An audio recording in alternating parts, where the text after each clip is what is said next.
بسم الله الرحمن الرحيم. الحمد لله نحمده ونستعينه ونؤمن به ونتوكل عليه ونعوذ بالله من شرور أنفسنا ومن سيئات أعمالنا. من يهده الله فلا مضل له ومن يضلله فلا هادي له ونشهد أن لا إله إلا الله ونشهد أن محمدا عبده ورسوله صلى الله تعالى عليه وعلى آله وصحبه وسلم تسليما كثيرا أما بعد فأعوذ بالله من الشيطان الرجيم. بسم الله الرحمن الرحيم. ولوطا إذ قال لقومه أتأتون الفاحشة وأنتم تبصرون أئنكم لتأتون الرجال شهوة من دون النساء بل أنتم قوم تجهلون. فما كان جواب قومه إلا أن قالوا أخرجوا آل لوط من قريتكم إنهم أناس يتطهرون. فأنجيناه وأهله إلا امرأته قدرناها من الغابرين وأمطرنا عليهم مطرا فساء مطر المنذرين. قل الحمد لله وسلام على عباده الذين اصطفى الله خير أما يشركون. صدق الله العظيم. میرے محترم بزرگوں، دوستوں، دیگر بھائیوں، معزز خواتین اسلام، ماں بہنوں، قرآن کریم کی جو آیات کریمہ آپ حضرات کے سامنے پیش کی گئی ہیں، ان آیات کا تعلق سورہ نمل کی چند آیات سے ہے. اللہ تعالیٰ نے ان آیات میں ایک عظیم المرتبت پیغمبر کا ذکر فرمایا ہے، اور وہ پیغمبر ہیں سیدنا لوط علیہ السلام. یہ سیدنا ابراہیم علیہ السلام کے بھتیجے ہیں. میرے دوستو عزیزو، اس سے پہلے کئی انبیاء علیہ السلام کا ذکر ہو چکا ہے، اور یہ بھی بات آپ حضرات کے سامنے آئی تھی کہ اللہ رب العالمین اپنے کلام مقدس میں نبیوں کا جو ذکر فرماتے ہیں اور ان کی قوموں کا جو حال مختصر، کہیں تفصیل کہیں مختصر بیان کرتے ہیں، اس کا مقصد یہی ہوتا ہے کہ یہ جو آخری امت ہے، امت محمدیہ علی صاحب الصلاۃ والسلام، یہ اس کے سامنے ساری تاریخ ہو اور تاریخ کا خلاصہ ہو، اس کے سامنے اتہاس ہو اور پوری دنیا کی تاریخ، پیغمبروں کی، ان کے قوموں کی تاریخ ہونا چاہیے، کیونکہ کل قیامت کے دن یہ امت گواہ ہوگی دوسری امتوں پر. ہم اور آپ گواہی دیں گے دوسری امتوں کے خلاف. یہ فضیلت اس امت کی ہے. اس لیے اللہ رب العالمین نے قرآن مقدس میں ساری کتابوں کا نچوڑ بیان کر دیا. اس لیے بہت مبارک کتاب ہو گئی، اور اسی لیے اللہ نے اس کتاب کی حفاظت کا ذمہ لیا ہے.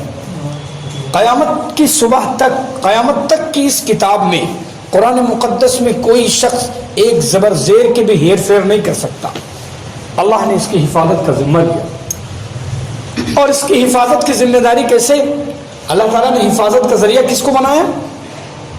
یہ جو بچے بیٹھے ہوئے ہیں، یہ امت کے نونہال چھوٹے چھوٹے، جن کو بھی شعور نہیں ہوگا، لیکن وہ اللہ کے کلام کو اپنے سینے میں محفوظ کر لیں گے، اپنے سینوں میں محفوظ کر لیں گے. کتاب کو تو مٹایا جا سکتا ہے، بہت سے لوگوں نے قرآن مقدس کو جلایا بھی، مٹایا بھی، دریا میں بہایا، لیکن سینوں کو کہاں بہایا جا سکتا؟ اللہ نے جس کلام کو سینے میں محفوظ کر دیا، اس کلام کو کون مٹا سکتا ہے؟ اللہ نے قرآن مقدس اپنی کتاب کی حفاظت کا ذریعہ اس امت کے چھوٹے چھوٹے بچوں اور نونہالوں کو چنا ہے.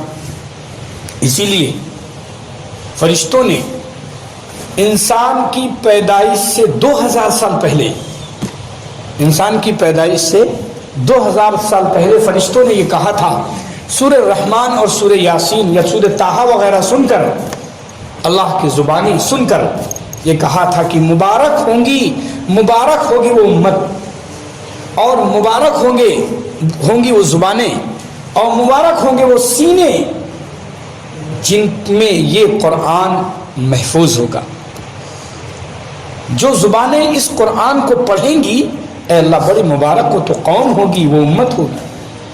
تو مبارکبادی پہلے سے ہمیں مل چکی ہے، اس امت کے نونہانوں کو، ان بچوں کو مل چکی ہے۔ یہ بچے یہ خود نہیں آئے ہیں، یہ قرآن مقدس خود نہیں حفظ کر رہے ہیں، اللہ ان کو حفظ کرا رہا ہے، اللہ کا یہ انتخاب ہے۔ ہم لاکھ کوشش کریں کسی کے لیے وہ نہیں کر سکتا، اور چند کوششوں سے کوئی بچہ کر لیتا ہے۔ یہ تو دین ہے خدا کی، یہ اللہ کی دین ہے، انتخاب ہے، یہ ہمارا اس میں دخل نہیں ہے۔ یہ انتخاب الہی ہوتا ہے کہ جس سینے کو اللہ دیکھتا ہے اپنا کلام اس میں ڈال دیتا ہے۔ اسی وجہ سے کلام جب ڈالا تو وہ سینہ بھی محفوظ، اور اس کے والدین بھی محفوظ، اور اس کے گھر والے 10 آدمی جہنم سے برات پا جائیں، جہنم سے نجات دلا دی جائیں گے اس قرآن کی برکت سے۔ حافظ قرآن کا جو مقام حدیث میں آیا، یہی تو مقام ہے کہ ایک گھر والوں میں سے 10 آدمیوں کو بخشوا دے گا حافظ قرآن جو ہے، جس نے اس قرآن مقدس کو اپنے سینے میں محفوظ کیا۔ تو میرے دوستو، کہنا یہ ہے میری ماں بہنوں کہ آپ قرآن مقدس کی مجلس میں ہیں، نورانی مجلس میں ہیں، اور قرآن مقدس کا جو نور ہوتا ہے، احادیث کا نور ہوتا ہے، وہ مجلسیں بھی نورانی ہو جاتی ہیں، اور بیٹھنے والے بھی اس سے منور اور مستفید ہوتے ہیں۔ اللہ ہم سب کو زیادہ سے زیادہ فائدہ اٹھانے کی توفیق عطا فرمائے، ہم سب کو عمل کی بھی توفیق عطا فرمائے۔ اس لیے میرے دوستو عزیزو، تو اللہ تعالیٰ نے مختلف پیغمبروں کا ذکر کیا، تو اس وقت ایک بڑے پیغمبر سیدنا لوط علیہ السلام کا ذکر ہو رہا۔ یہ سیدنا ابراہیم خلیل اللہ علیہ السلام کے بھتیجے ہیں، اور ان کے ساتھ بھی وہی معاملہ ہوا جو اور پیغمبروں کے ساتھ ہوا۔ اپنا وطن چھوڑنا پڑا، قوم کی کڑوی کسیلی لینی پڑی، تو یہ اپنا وطن چھوڑ کر اردن چلے آئے۔ اردن ملک شام کے علاقے میں ایک وادی ہے۔ آپ جب مدینہ منورہ سے چلیں گے تو مدائن صالح اور دمشق کے بیچ میں یہ صدوم نام کے شہر ہے۔ حضرت لوط علیہ السلام جس بستی میں تھے، آج وہ بحر مردار، بحر میت کہا جاتا ہے، وہ علاقہ جہاں لوط علیہ السلام کی بستی، 5 بستیاں تھیں، اور وہ بستیاں بڑی شاداب، بڑی خوشگوار، چشمے، سبزی، شادابی، پھل فروٹ، ہر چیز کی فراوانی اللہ نے ان بستیوں والوں کو دی تھی۔ آب و ہوا، موسم، فضا، کلائمیٹ، سب کچھ اچھا تھا۔ ساری چیزیں اللہ نے آسمان سے، زمین سے نعمتیں، آسمان سے نعمتیں، دائیں بائیں ہر طرف سے نعمتیں سے ان بستی والوں کو نوازا تھا۔ 5 بستیاں تھیں لوط علیہ السلام کی بستی کو ملا کر۔ لوط علیہ السلام ان بستیوں کا صدر جو گیٹ تھا، مین گیٹ تھا، اس کا نام تھا صدوم۔ مین بستی جو تھی صدوم، لوط علیہ السلام وہیں رہتے تھے۔ ابراہیم علیہ السلام ملک شام میں تھے۔ تو اس طرح اللہ تعالیٰ نے لوط علیہ السلام کو یہ علاقہ دیا تھا کہ آپ اس میں دعوت دیں، اس میں محنت کریں، اور اس میں اپنا کام کریں۔ لوط علیہ السلام کی بستی، جو کہ میں نے بتایا کہ 5 بستیاں تھیں، بڑے سرسبز و شاداب، بڑی خوشگوار تھی۔ تو ظاہر ہے اتنی خوشگوار جہاں جو علاقہ ہو، تو وہاں لوگ ٹہلنے کے لیے، پکنک کے حیثیت سے لوگ آتے، تفریح کے لیے آتے۔ تو بہت سے علاقے کے لوگ تفریح کے لیے یہاں آتے تھے، ان کے یہاں، اور ان کے یہاں آتے تو مہمان نوازی بھی کرنی پڑتی تھی، بہت سی چیزیں جھیلنی پڑتی تھی، تو بڑا کھلتا تھا ان کو۔ بتاؤ، باہر سے لوگ ہمارے آتے ہیں، ڈیرا ڈالے پڑے رہتے ہیں، یہ ہے وہ ہے، تمام چیزیں، تو کھلتا بہت تھا۔ تو شیطان نے اپنا ایک تیر نکالا اور ان ظالموں کو، ان بستی والوں کو سمجھایا کہ دیکھو، حالانکہ مہمان نعمت ہوتی ہے، مہمان نعمت ہے، اور مہمان زحمت نہیں ہے، میرے آقا جناب محمد رسول اللہ صلی اللہ علیہ وآلہ وسلم، درود شریف پڑھ لو، اللہم صلی علی سیدنا و نبینا محمد وعلی آلہ وصحبہ اجمعین۔ میرے آقا کا فرمان ہے کہ مہمان جب آئے تو خوش ہو جاؤ، مہمان نوازی کرو، رحمتیں دے کر جائے گا۔ وہ اپنی روزی لے کے خود آتا ہے، اللہ نے ان کا رزق کا نظم کر دیا ہے۔ بعض لوگوں نے کہا مہمان کی مہمان نوازی کرنا، بعض لوگوں نے کہا ہے سنت ہے، بعض لوگوں نے کہا واجب ہے۔ مہمان آئے اور مہمان نوازی نہ کرو تو گنہگار ہو جاؤ گے، نبی کی سنت کی مخالفت کر رہے ہو تم، اس لیے بعض لوگوں نے واجب کہہ دیا۔ تو دوستو مہمان کتنی بڑی نعمت ہے۔ ایک صاحب کہنے لگے مہمان سے کہ مہمان آتا ہے رزق لے کے اپنا آتا ہے، یہ حدیث بھی ہے، تو کہا رزق اپنا دکھاؤ کیا لے کے آؤ، ذرا مرغ مسلم کچھ لے کے آئے ہو تم، مہمان سے مانگ رہے ہیں خود الٹا۔ وہ بخیل تھے، کہا رزق لے کے آتا ہے، ذرا ہمیں رزق دکھاؤ کہاں ہے، تو وہ سمجھے ہی نہیں کہ رزق کا مطلب کیا ہے۔ یہ قدرتی نظام ہے اللہ کا۔ حضرت ابراہیم علیہ السلام بغیر مہمان کے کھانا ہی نہیں کھاتے تھے۔ تو دوستو کسی کا مہمان ہونا، یہ مہمان تمہارے یہاں آنا، یہ نعمت ہے۔ میرے ماں بہنوں خوش ہو جایا کرو اور اللہ کی نعمت سمجھ کر اس کی تیمارداری کرو، خدمت کرو جتنی ہو سکے، پر رحمت دے کر جائے گا۔ نبی کی اہم سنت ہے، مہمان نوازی سے خوش ہو کر لوگ ایمان لے آئے، اسلام میں داخل ہو گئے۔ رسول پاک صلی اللہ علیہ وسلم کے اخلاق حسنہ۔ تو ان کے یہاں مہمان بہت آتے تھے، بہت پریشان تھے اس سے، تو شیطان بڑی اچھی شکل میں آیا اور کہنے لگا کہ ایک ترتیب بتاتے ہیں۔ ترکیب یہ ہے کہ تمہارے یہاں مہمان نہ آئیں، تمہاری بستی جو شاداب ہیں، خوشگوار ہیں، یہاں لوگ نہ آئیں۔ اس کی ترکیب ہے یہ، جہاں تم پریشان بہت ہو تو یہ ترکیب کرو کہ جب وہ لوگ آئیں اور ان میں جو نوعمر لڑکے ہوں، ان لڑکوں سے غلط حرکتیں شروع کر دو۔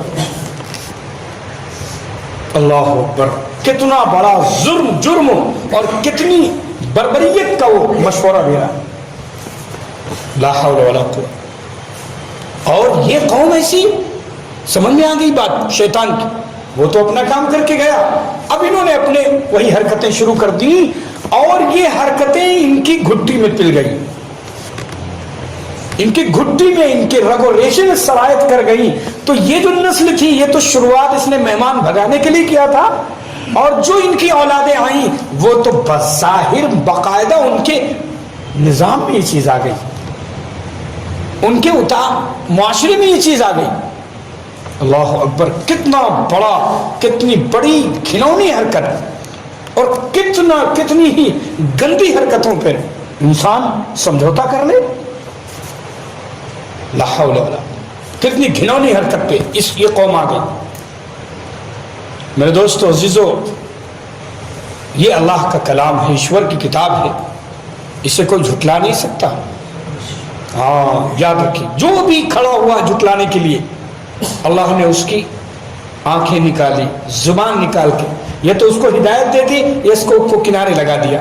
اللہ یہ پاک پوتر کتاب ہے، مقدس کتاب ہے، لہذا آج اگر یہ کوئی کہے کہ ہمیں اجازت دی جائے کہ ہم مرد سے خواہشیں پوری کریں، قیامت تک اس کی اجازت ایشور نہیں دے سکتا، اللہ نہیں دے سکتا، گاڈ نہیں دے سکتا۔ بندے اپنا قانون اگر بنا لے اور زبردستی کرے تو یہ ایشور کی نافرمانی ہوگی، اور وہ لوگ جو قانون بناتے ہیں کہ مرد آزاد ہے، خواہش پوری کرے، فرمایا وہ تو ایشور کے بہت ہی گندے بندے ہیں، اللہ اس کا انتقام، اللہ ان سے اس کی خبر لے گا، اللہ اس سے خبر لے گا کہ دنیا کو، جو اس کی دھرتی کو گندا کر رہے ہو اس برے عمل کی وجہ سے، اس کی مہما نرالی ہے، وہ اس کی مار میں آواز نہیں ہوتی، اس کی لاٹھی میں آواز نہیں ہے۔ ایسی گھنونی حرکت پہ تم قانون بناؤ گے اور یہ کہو گے کہ انسان آزاد ہے، تو اللہ کی پکڑ ہے۔ قوم لوط کے اندر جب یہ شروعات ہوئی اس طرح، اور پھر دھیرے دھیرے ان کے اندر یہ چیز وبا پھیل گئی،